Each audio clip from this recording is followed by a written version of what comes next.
¿Qué tal, banda? Como todos saben, toda obra tiene un autor, aquella persona responsable de crear las historias que nosotros conocemos y amamos.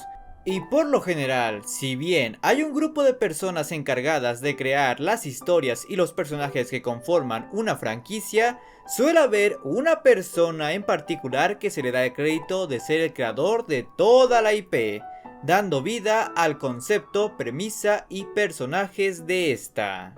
Y por lo mismo asociamos enormemente una franquicia con su creador y queremos que este esté involucrado en todo lo que produce de esta. ¿Qué sería de Gravity Falls sin Alex Hirsch? Ya vimos lo que pasa cuando Craig McCracken no se involucra con las chicas superpoderosas. Y por supuesto, un Bob Esponja sin Steven Hillenburg es una catástrofe. Pero pese a eso, hay una verdad que a veces nos cuesta aceptar. No porque tú creas algo significa que te pertenece. Le pertenece a la productora a la que se la vendiste. Y esta puede decidir si se hace algo con esa franquicia con o sin ti. Sin embargo, por extraño que suene, hay casos donde esto realmente es lo mejor, porque a veces el creador de una obra puede estar envuelto en circunstancias que lo hacen una persona con la que es mejor no trabajar. Es alguien problemático o simple y sencillamente no es el mejor para continuar la historia que él creó. Suena absurdo, pero sí pasa. Es por ello que en esta ocasión vamos a repasar los casos de creadores que por una u otra razón agradecemos que ya no trabajen en sus series o queremos que estén lejos de estas. Por lo que sin más, comencemos. Iniciamos en el otro lado del mundo con una mangaka, Tsubasa Yamaguchi, creadora del manga Blood Peridot, cuya información al respecto es de dudosa y contradictoria procedencia, así que hay que tomarla con unas pinzas, de ahí que esté en este puesto. Pero de ser el cierto, hablaremos de alguien que hizo dibujos, doujins y fanarts de personajes menores de edad. Y que tiene un pixie, si no saben qué es eso, felicidades. Que sigue ciertas cuentas que crean contenido shoujo, es decir, loli, pero en varones. De todos modos, los doujins y los dibujos son de hace algunos años, en algunos casos de hace más de 10 años. Su cuenta de Pixies es pública, pero parece inactiva. Así que quizás dibujó doujins con un grupo para distraerse mientras estudiaba en la universidad o esperaba algo de suerte con una revista, o simplemente por diversión. He conocido que tiene amigos que en realidad están haciendo mou o erótica en una entrevista, por lo que no creo que eso la convierta en una... ya saben. Las fechas, las circunstancias, incluso la mentalidad con la que se abordan este tipo de eventos deben ser considerados a la hora de sacar una conclusión, y personalmente no soy quien para señalarla de esa forma. Dejaré que ustedes decidan eso en los comentarios. Seguimos con un caso que sí está confirmado, y es el de Skylar Page, un animador y actor de voz estadounidense más conocido como el creador de la serie animada Clarence, emitida en Cartoon Network. Además, tuvo una destacada gestión como artista de storyboards en la aclamada serie de Hora de Aventura, donde también dejó su huella creativa y por lo que sabemos era tan apegado a su obra que llegó a darle voz al propio Clarence, un niño optimista y peculiar que vive sus aventuras cotidianas junto a sus amigos. Sin embargo, su carrera se vio envuelta en controversias que han generado preocupación y especulación, pues se sabe que era un tipo de frágil salud mental con la posibilidad de enfrentarse a algún tipo de trastorno. La situación se tornó más compleja alrededor de 2014, cuando se confirmó que Skylar Page ya no trabajaría en su obra ni en Cartoon Network. Esta noticia fue divulgada por BuzzFeed, un medio que ha investigado a fondo la cultura laboral de la industria del entretenimiento. Siendo que a partir de la segunda temporada de Clarence, los fanáticos notaron un cambio significativo. La voz del personaje principal fue reemplazada por Spencer Rothbell, uno de los escritores de la serie, lo que generó aún más preguntas sobre el futuro del programa, que tuvo solo 3 temporadas. La razón detrás de su despido fue bastante seria y lamentable, pues Skylar Page fue acusado de acoso sexual por sus compañeros de trabajo en Hora de Aventura. Este tipo de acusaciones no son cualquier cosa, y que aparentemente Cartoon Network se lo toma bastante en serio, o eso quiero creer. Años después, Page confirmó esas acusaciones, lo que dejó una marca indeleble en su carrera y en la percepción pública de su trabajo. Y como datazo final sobre él que no tiene mucho que ver, pero aún así es gracioso, es que en 2002 fue detenido por robar pistolas de juguete Nerf en una tienda de juguetes para niños. Suena como algo que haría el propio Clarence. Pasamos a un caso particularmente raro y turbio, pues no hay acusaciones directas, pero sí hay detalles y comentarios que hacen las personas que conocen la serie y la creadora y saquen conclusiones que puedan ser bastante inquietantes. Y curiosamente, también viene de Clarence. Julia Bickerman, la creadora de 12 por siempre, una serie que trata sobre una chica que no quiere crecer más y con su imaginación literalmente se conduce a un mundo de fantasía que comparte con sus amigos. Dicha serie se vio completamente manchada tras descubrir que la propia Julia hizo un post de cómo había tenido un crush. El problema es que fue con un chico de 14 años. Citando el respectivo post y esperando no arrepentirme por ello, esta nos contó: nada me pone más nervioso que un asunto de osos, especialmente cuando no hay monos involucrados. What the fuck con esto. Así que hay un pequeño carnaval establecido cerca de Griffin Park este momento y aparentemente está ahí todos los años, pero estoy segura de que no me di cuenta hasta hoy. Nadie puede evitar que realice paseos en los cuestionablemente ensamblados artefactos que parece que va a suceder las escenas de Destino Final. Tony dudaba en dar un paseo porque valoraba su vida, o así dice, pero una vez que compré 10 boletos, ¿quién puede realmente decir que no a una pelea disonante entre el Circer? Oh, pero Tumblr, adivina quién estaba en la línea al Circer con nosotros. Este hermoso andrógino chico, largo de pelo negro, emo de 14 años de edad, chico con pantalones negros apretados y una camiseta negra estampada con el nombre de una banda, y su madre de falso pelo rojo y labios inyectados que parecía una estrella de rock. Ocasionalmente recibo enamoramientos instantáneos con extraños que solo puedo describir como abrumador o molesto, dependiendo de cuán sean pacientes conmigo. Tony fue lo suficientemente agradable como para seguir a este pobre chico alrededor del pequeño carnaval conmigo mientras trataba de tomar fotos, ninguna de las cuales resultó bien. Sabía que mi corazón estaría siempre agitado a menos que intentara hablar con él. ¡Oh Dios!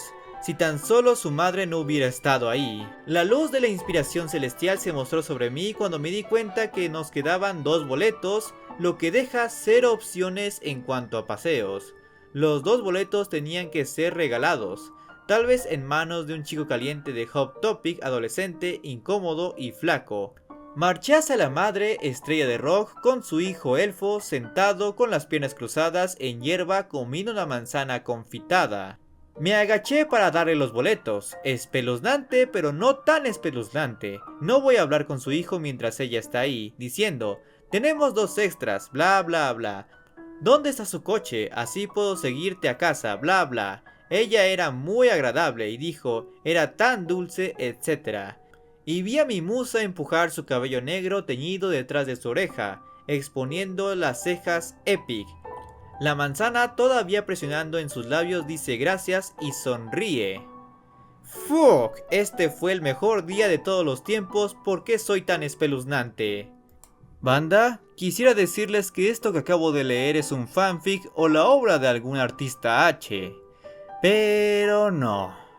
Podríamos argumentar que quizás se trate de alguna anécdota vieja de su adolescencia, pero considerando que a la par de su revelación muchos miembros del equipo de 12 por siempre empezaron a delatar las malas y hostiles actitudes de Julia, lo que causó que varios de estos renunciaran, rápidamente Bickerman fue despedida y la serie cancelada, dejando a los pocos fans de esta completamente decepcionados, aunque en lo que a mí concierne no se perdió nada de alto valor. Seguimos de mal en peor con nada más ni nada menos que Thomas Astruc, el creador de Miraculous Ladybug, también conocido como el que arruinó su propia serie por negarse a desarrollar personajes como es debido. Y por si eso fuera poco, también hablamos de alguien que no suele manejar muy bien el criticismo. A diferencia de otros creadores como Alex Hirsch o Dana Terrance, que comúnmente responden a sus fans con cariño e interactúan de ellos de buena gana, hasta donde sabemos, Thomas es conocido generalmente por responder con sarcasmo y de manera un tanto grosera. Y teniendo en cuenta que gran parte de su público son niños y o adolescentes, esto es bastante cuestionable. Por ejemplo, incluso llegando a bloquear a gente que le ha puesto tweets que no le han gustado. Veas el caso de Miko Trashcan, aunque con ella no lo culpo. Por otro lado, como creador de la serie no se salva tampoco, pues varias veces se ha negado a desarrollar personajes específicos bajo la excusa de no pueden cambiar, cuando pues es tu personaje. Claro que puedes redimirlo con la historia correcta. El problema es que Astruc no sabe hacer buenas historias. Es decir, todos conocen el caso de Chloe, la bully de Marinette. Cuando este personaje recibió su Miraculous, tuvo la oportunidad de ser redimido y de tener un arco de personaje respetable y crear una rivalidad amistosa entre ella y Marinette, por ejemplo. Pero claro, eso se ve demasiado difícil para este intento de creador. El punto es que muchos fans han querido que deje de trabajar en su obra, llegando incluso a enviar amenazas de muerte a su familia, lo cual es pasarse un poco de la raya. Quizás por eso Astruc es bastante agresivo con las opiniones. Aunque sin duda lo más gracioso es que mucha gente terminó bloqueada porque le dijeron explícitamente que les gustó mucho más la película, la cual es completamente capaz de resumir 4 temporadas y atar todavía más cabos que la propia serie. Y que conste que la película tampoco es una obra maestra. Eso sin duda le debió doler. Pasamos a uno de los casos más lamentables y patéticos con Butch Hartman, uno de los animadores más importantes de la década de los 2000, pero que en cuestión de tiempo pasó de ser una mente brillante y creativa a un estafador. Hartman fue responsable de crear algunas de las mejores series animadas de Nickelodeon de esa época, Danny Phantom y Los Padrinos Mágicos. Sin embargo, Danny Phantom tuvo una mala tercera temporada con la cual concluyó, y Los Padrinos Mágicos sufrió de la misma decadencia estacional que Bob Esponja. En cambio, sus otros proyectos, Tough Poppy y Bunsen es una bestia, no alcanzaron el mismo nivel de éxito que sus antecesores. Bueno, Tough Poppy es considerablemente querida, principalmente por cierta comunidad. Bunsen es una bestia... simplemente no. Y bueno, normalmente asociamos la decadencia o sobreexplotación de una franquicia a la ausencia de su creador, pero increíblemente Hartman no solo permitió que Los Padrinos Mágicos decayeran enormemente con el paso de las temporadas, sino que fue prácticamente responsable, pues él estuvo involucrado en la producción total de cada una de ellas, así como las horribles películas de Belle. Por si esto no fuera suficiente como para quererlo fuera de sus propios proyectos, la cosa se volvió más escandalosa en 2018, cuando lanzó una campaña de Kickstarter para Oaxis, una plataforma de contenido para toda la familia, como si no hubiera suficientes ya. El anuncio causó revuelo, ya que lo que pedían no era suficiente para crear un servicio de streaming, y Netflix tiene una sección infantil. Sin mencionar a Disney Plus, una marca conocida principalmente por su contenido para toda la familia. Sorpresivamente recaudaron los fondos y luego todo quedó en silencio por un tiempo. Pero más tarde ese año apareció un video en Twitter donde Butch Hartman hablaba en una conferencia cristiana alegando que Oaxis era un caballo de Troya para inculcar valores cristianos. El problema es que Butch nunca dijo nada de que Oaxis tuviera una base cristiana, y las reacciones contra él en la comunidad de dibujos animados fue bastante rápida, cosa que hasta el día de hoy sigue marcando a Butch como un acto despreciable. Y a lo largo de los años ha tenido varias controversias, como la de conseguir encargos por cantidades absurdas. Un ejemplo sería cuando plagió una imagen de la fanartista japonés que representaba al personaje de Mikasa Ackerman de Attack on Titans, por la modesta cantidad de unos $200. Y como una prueba de que él realmente es el problema de sus franquicias, lo podemos ver en la nueva serie de Los Padrinos Mágicos.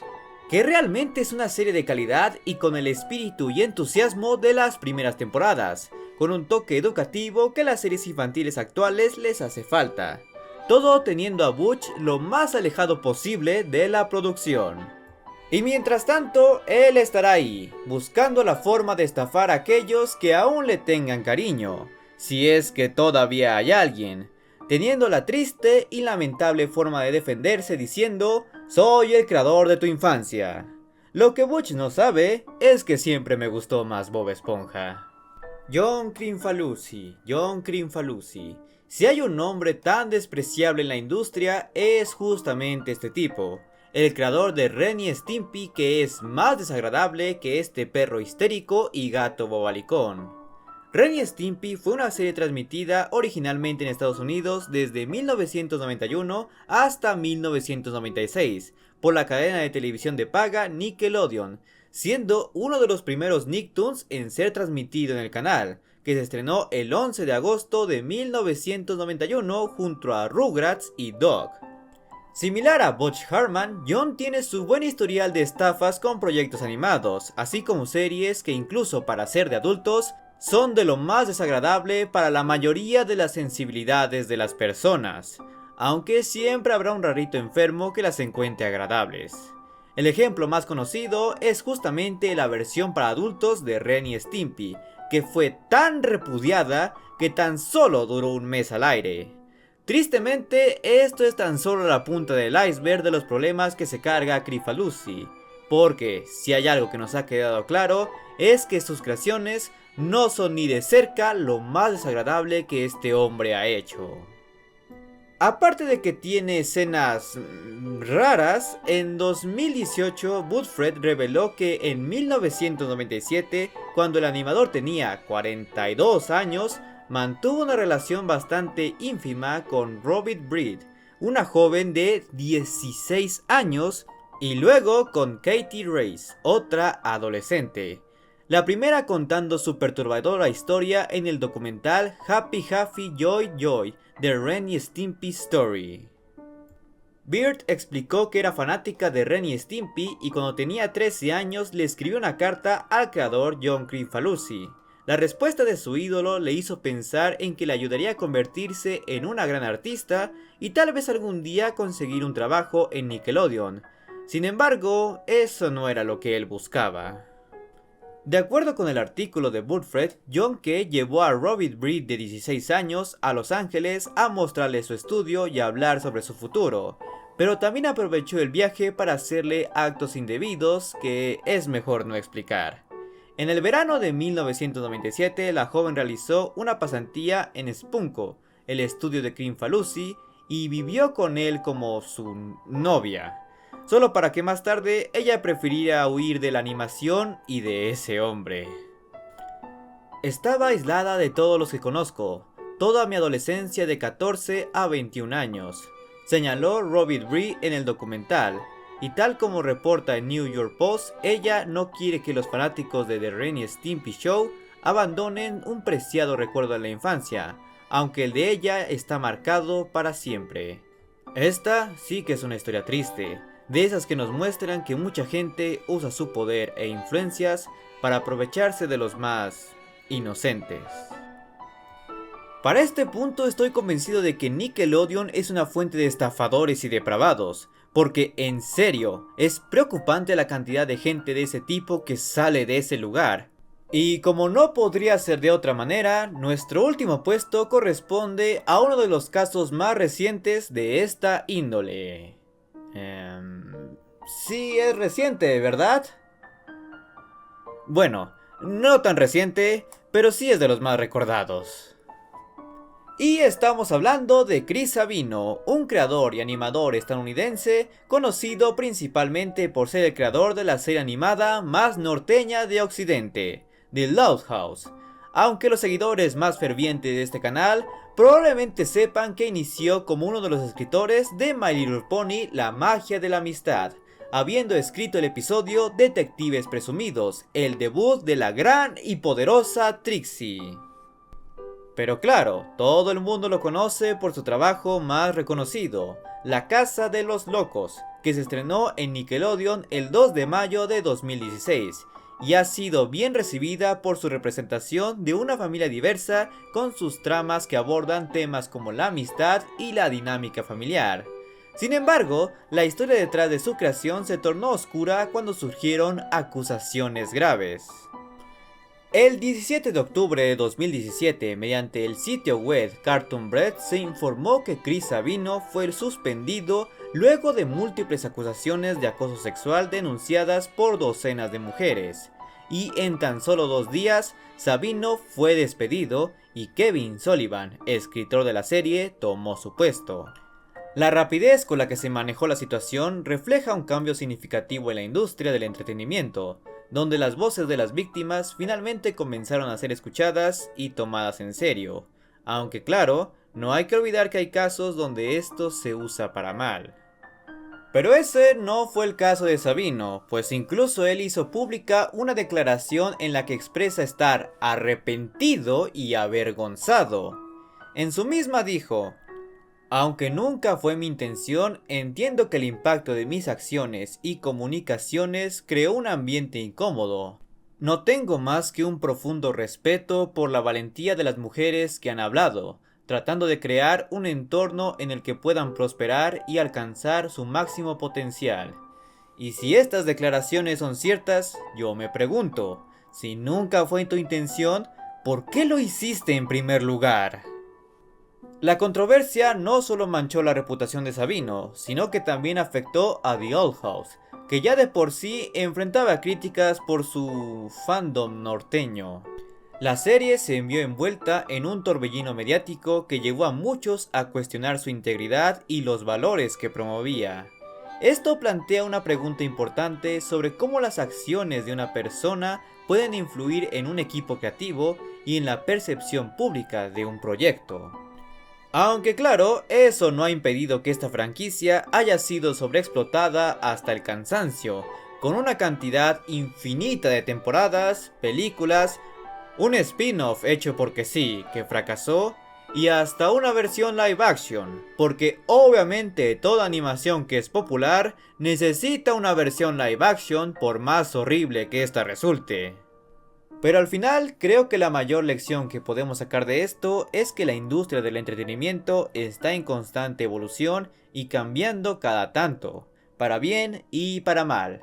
Pero es esencial que continuemos apoyando un ambiente laboral seguro y respetuoso para todos los involucrados, porque eso es lo que garantiza un proyecto de calidad. Bueno, la mayoría de las veces. Les sorprendería la cantidad de buenas animaciones hechas a base de sobreexplotación, ¿verdad, Oriente? Así que, ahora dime tú, ¿qué otro creador que ya no trabaja en su serie, o debería dejar de trabajar en su serie, faltó mencionar aquí?